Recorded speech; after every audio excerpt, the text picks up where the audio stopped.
स्वामींचे हे 3 गुरुवार करून बघा. मनामध्ये विश्वास ठेवून, मनोभावाने, विश्वासाने आणि श्रद्धेने तुम्हाला हे 3 गुरुवार करायचे आहेत. हे 3 गुरुवार तुम्ही विश्वासाने, श्रद्धेने केले तर तुमच्या इच्छा पूर्ण नक्की होतील. स्वामी प्रसन्न नक्की होतील. तुम्हाला अनुभव नक्की येईल.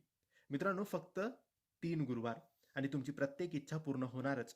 स्वामी समर्थांच्या कृपेने जीवनात चमत्कार घडतात. हा एक गुप्त व्रत आहे, जो श्रद्धेने केल्यास कोणतीही अडचण सुटते, मागितलेले मिळते. तर मित्रांनो, पहिल्या गुरुवारपासून किंवा तुम्हाला जेव्हा वाटेल त्या गुरुवारपासून या व्रताची सुरुवात तुम्हाला करायची आहे आणि अनुभव घ्यायचा आहे. तुम्हाला 3 गुरुवार हे व्रत करायचे आहे.